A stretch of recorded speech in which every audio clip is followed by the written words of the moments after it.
mesake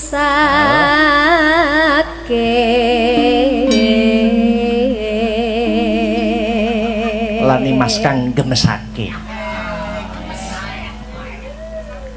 jodoh alah ati pengen tak tebang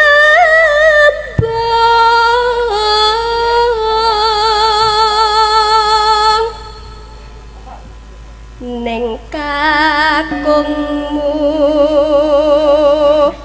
tan lila mesti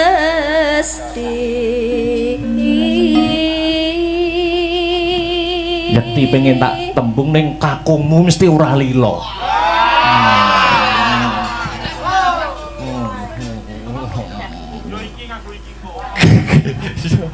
terus kendak kepang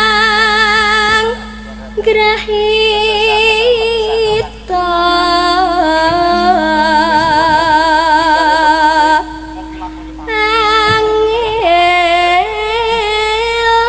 angel nggonku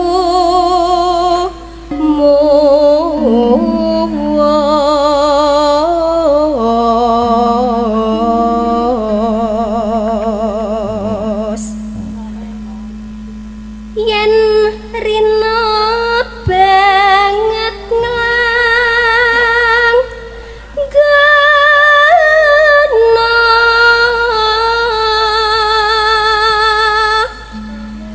ganti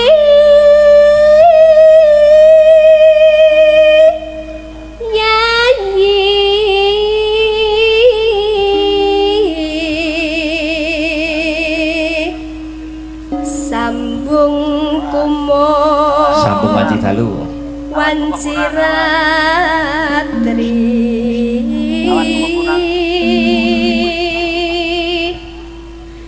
karya usada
lestarine HP pirantine. Nah, iya.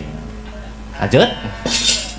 Mendah baya yen sedang urip lan ngendika mesti bagya malnya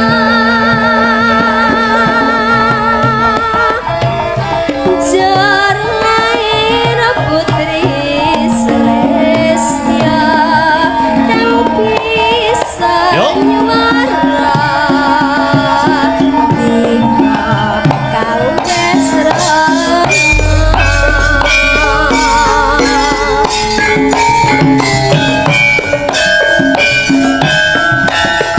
Masuk dangdut slow Mas Bambang.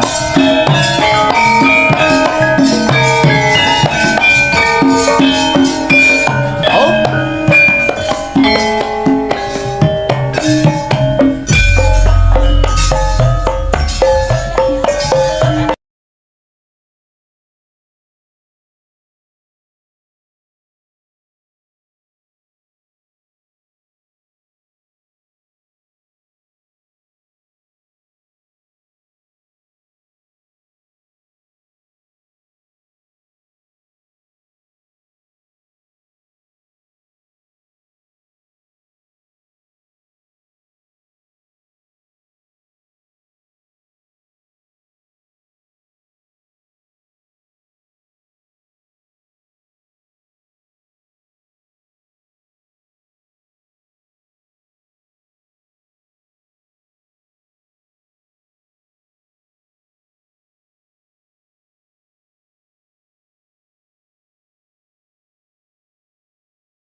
Ya, tutup deh, yuk. mendah baya yen sedang urip lan ngendika mesti bagya Yuk, disaut Mas Bambang. Bali intro. jar lair putri Celestia kang bisa nyuara tika kang lesrana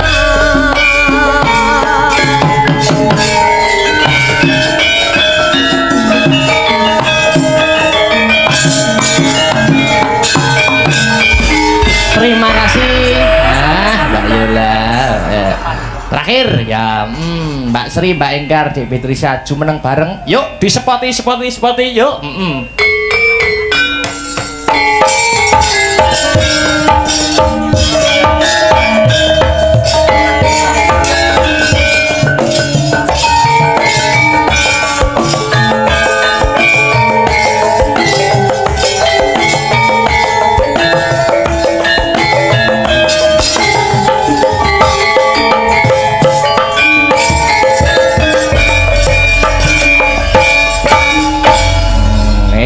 Maka kersa, ya sing kira kompak apa? Hah? Ninggal katresnan. Oh, ninggal katresnan. Oke, cocok. Ya, gue penutup ning limbukan mengko ditutuk neneh, gayeng neneh goro-goro. Oke, Yuk ninggal katresnan. Yuk.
Oke.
Perkara lagu-lagu lan gegoyonan bisa ditutokake ning paret sanga ya nok ngono ya Mak.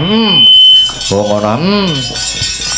Ya grimingane pelot Batar Kun. Ya nutuke lakon. Lakone dawa. Heeh, Pandhawa Darma Wirata Parwa. Ya. Sawise sesaji marang Bendara, ayo tak derekke yung.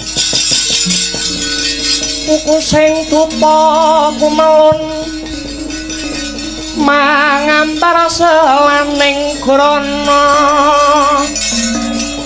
sumerba arum kandhanya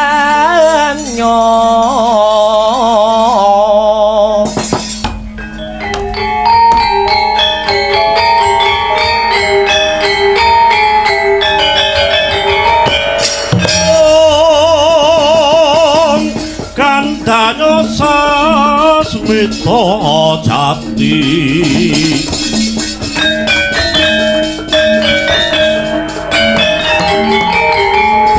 sasmita wangsiting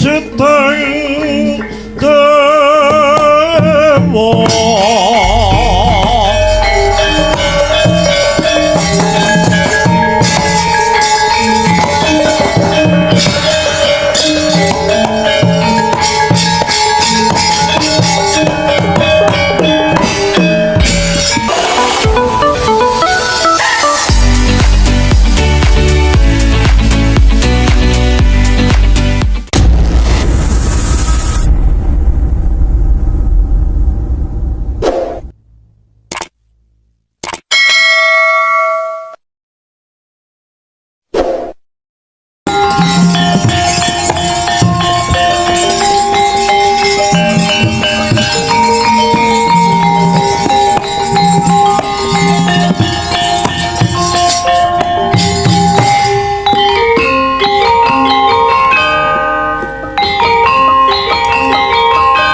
Ketemu ana ing season gara-gara patet songo Mas Gareng dan Dik Bagong.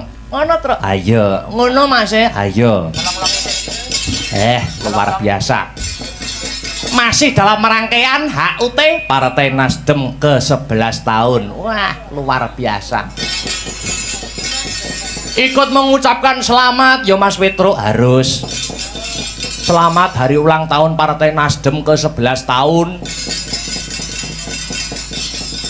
Semoga kedepannya lebih baik dan lebih hebat. Amin amin amin ya robbal alamin. Ternyata nih wae ulang tahunnya Partai Nasdem kuwi bebarengan kelawan bulan November. Bulan November kuwi bulannya wayang, hari wayang dunia utawa hari wayang nasional. Kuwi bulannya wayang. Critakno ora ketang singkat Mas Petro. Piye? Larah-larahe kok iso ana hari wayang ki piye?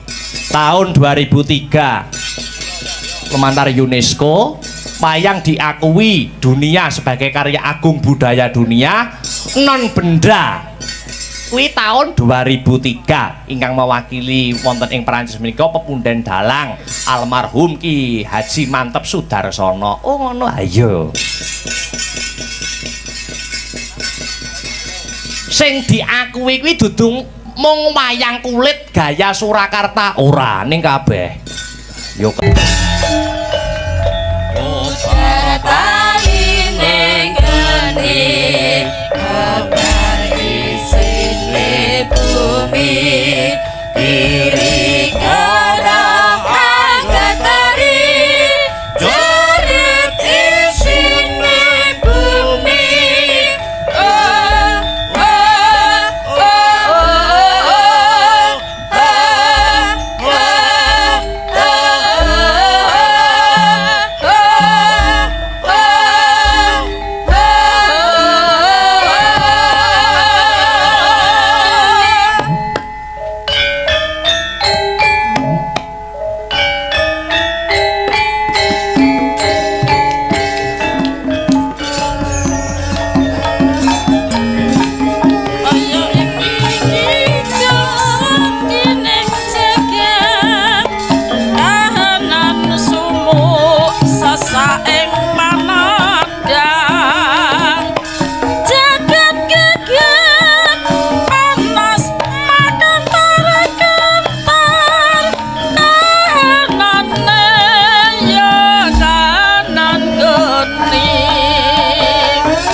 Alhamdulillah wa syukurillah wala haula wala quwata illa billah amma ba'du nduk.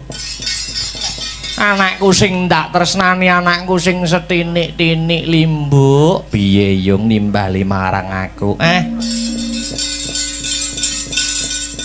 leren sawetara ya nduk ngono mak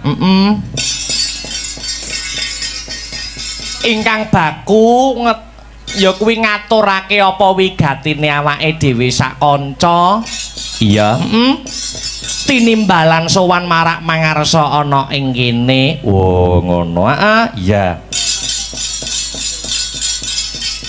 ora lali ya kuwi kang angka sepisan ora ana tembung kang luwih endah kang kudu diucapake iya kejaba mung ngaturake puja lan puji syukur kunjuk marang Gusti kang murbeng dumadi ya Allah Subhanahu wa taala Tuhan yang Maha Esa yang widiwasa ngono ya mak ya sebabe apa sebabe ya mung panjenengane sing wis maringi malimbar kenikmatan wujude kesehatan becik kesehatan lahir becik kesehatan batin lho ngono ya mokal tanpa nikmating pangeran ya awake dhewe sak kanca kang sarta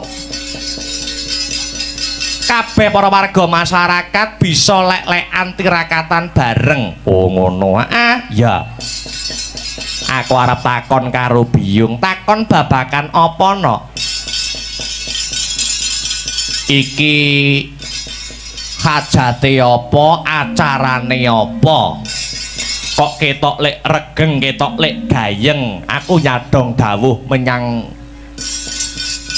Biyung iki janjane acarane apa ngene ya nok piye iki acarane tidak lain dan tidak bukan ya kuwi hari ulang tahun Partai Nasdem hari ulang tahun Partai Nasdem sing kepira yang sudah ya kuwi mencapai ke 11 tahun ngono 11 tahun Partai Nasdem luar biasa 11 tahun iki angkane siji karo siji dijumlah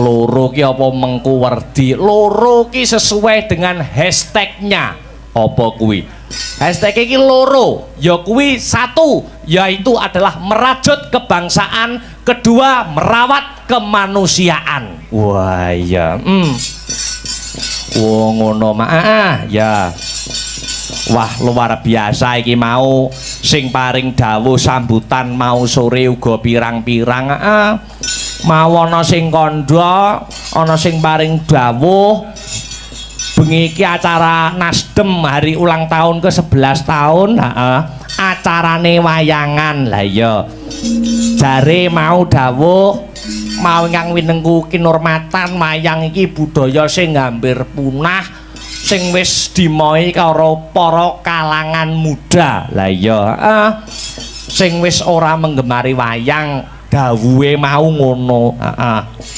nanging yen miturut aku tiba kosok balen ngono dadi paring dawuh kaya ngono kuwi mau aku ora trima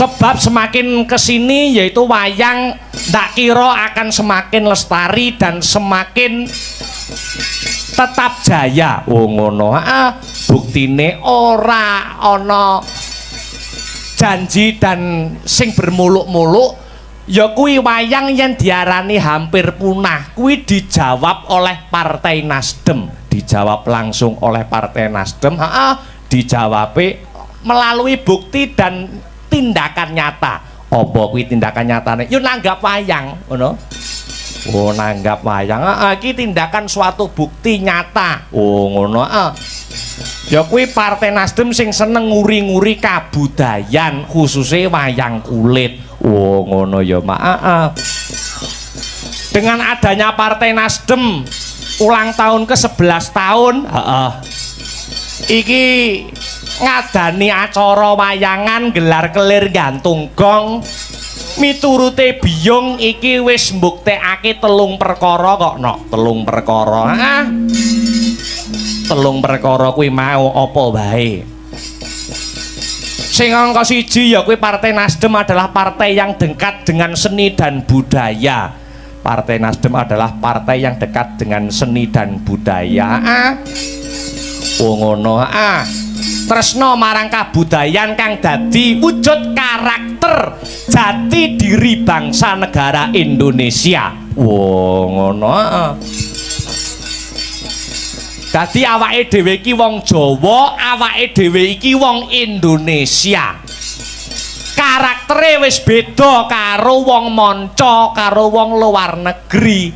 Arepa tiru-tiru wong luar negeri, wong pakanane wis beda, irunge wae wis beda. Ayo genah beda sekabehane. Termasuk budayane. Oh ngono. Partai Nasdem telah menjawab ya kuwi karakter bangsa Indonesia adalah dengan budayanya. Oh ngono ya, Mak. Apa meneh mau pangandikane sambutan mau sore ana sing ngandharake politik Wali Songo. Oh ngono. Wali Songo apa meneh wis terkenal 4 kiblat 5 pancer. Ayo. Yang selalu menebar kedamaian dengan sarana dan media kebudayaan wayang kulit. Oh ngono, Mak. Iya. Kuwi bukti sing pertama, bukti sing kedua. Partai Nasdem kok gelem nanggap wayang ki tegese partai sing dekat dengan rakyat. Kok iso ngarani ngono? Mergo wayang kuwi ya kuwi gerakan kabudayan sing mengakar rumput. Oh ngono. Diterima di semua kalangan. Oh ngono.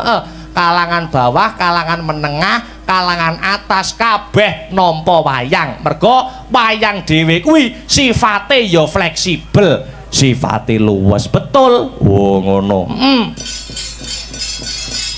Iso nonton wayang bareng, ora bedak-bedake kabeh nonton bareng ning kene, tumplek-blek ana ing kene. Iki wujud kepedulian Partai Nasdem anggone mendekat dengan rakyat. Oh ngono ya, Mak. Ya. Lah sing ketelu buktine apa Partai Nasdem kok gelem nanggap wayang iki membuktikan apa meneh. Ya sing dadi brandinge Partai Nasdem itu sendiri apa kuwi? Ya kuwi Partai Nasdem ki nak akeh-akeh anggotane, kuwi dari kalangan pemuda. Oh ngono isih nom-nom, isih seger-seger. Lah ya, mula ki dijumbuhke. Lah ya disumbutke, nanggap wayang gelar kelir gantung gong, dalange ya isih nom. Oh ngono. Sindene isih nom, penabuhe isih nom. Oh ngono. Tuwek sithik tak pateni, Nduk. Wis ya. Iya, ya luar biasa mula ora ana eleke, ora ana rugine. Ayo. Aku ngaturake patur nuwun terima kasih yang sangat banyak. Oh ngono. Kanggo sapa wae? Kanggo ya kuwi sing baku, kang angka 1. Ya kuwi Kak Yogi Dirgantara. Oh ngono. Sing wis ndak anggap kaya Kang Masku dhewe, dudu sapa-sapa, dudu wong liya. Wong liya manjing sedulur ya kaya ngono kuwi, Nduk. Oh iya. Kedua ya kuwi Kak Ratna. Wah iya, sing kepareng rawuh undangane sapa wae. Iki mau sore sing kepareng rawuh dirawuhi Bapak Gunawan Widagdo ingkang mewakili ya kuwi PLT Bupati Nganjuk Bapak Marhen sing ora bisa rawuh mergo ana halangan. Lah ya, angka pindho undangane ya kuwi Ketua DPD Partai Nasdem Nganjuk Pak Haji Heri Widianto dan DPW Partai Nasdem Jatim Kak Misbah. Oh ya, Kak Iswanto, Kak Arani dan semua. legislatif. Oh, legislatif Kak Yogi Dirgantara mau. Wah iki mau sore ya wis nemoni awake dhewe jagongan karo awake dhewe. Iya. Dandim Nganjuk, Kapolres Nganjuk utawa kang mewakili uga kepareng rawuh. Uga kepareng rawuh. Iya. Wah luar biasa. Disumbutke disumbutke. Matur nuwun tanpa upama ya awake dhewe ngatasé seniman muda isih diparingi ya kuwi ajang utawa kanggo kiprah mengembangkan kreativitas mergo awake dhewe iki ya termasuk putra daerah Kabupaten Nganjuk ini. Oh ngono. Yang juga ikut mempunyai kewajiban ikut andil dalam ya kuwi membangun daerah Kabupaten Nganjuk. Mergo membangun daerah Kabupaten Nganjuk berjuang iki ya dalane maneka warna. Oh ngono. Ana sing lewat politik kaya Kang Masku, Mas Yogi Dirgantara. Yen aku lewat budaya, awake dhewe berjuangi lewat budaya. Kabeh melalui jalannya masing-masing untuk Nganjuk tercinta. Oh ngono. Mau sore uga ana donor darah. Oh ngono. Bekerja sama Nasdem Nganjuk bersama dengan Sobat Anies Baswedan. Oh ngono. Ya mau wis diadani. Luar biasa. Wah hebat luar biasa dasare. Wiwit sore mau aku tekan kene nuansane wis sarwa biru. Biru iki bisa ditiru. Oh, bisa ditiru. Wis cetha ngeglo kang tanpa warana. Lah iya, Partai Nasdem anggone berkiprah ya kuwi restorasi dan perubahan yang menjadi nafas perjuangannya. Wah iya. Lan ora lali tansah nguri-nguri kabudayan. Oh ngono mak. Luar biasa ya didongake ya nok. Muga-muga hari ulang tahun yang sudah mencapai umur 11 tahun ya Partai Nasdem setelah acara pada malam hari ini semoga dapat semakin jaya selangkah lebih maju, dan doa dan harapan semua anggota Partai Nasdem, legislatif, DPW Partai, Ketua DPD Partai Nasdem, sing paling dawuh pangandikan mau sore, harapannya muga-muga ning Nganjuk 2024 bisa menang. Oh ngono. Amin amin ya robbal alamin. Ya dilaras pelok digriming Mbah ben ora kaya pengajian. Ya. Ya. Jebul kae sing ndak anti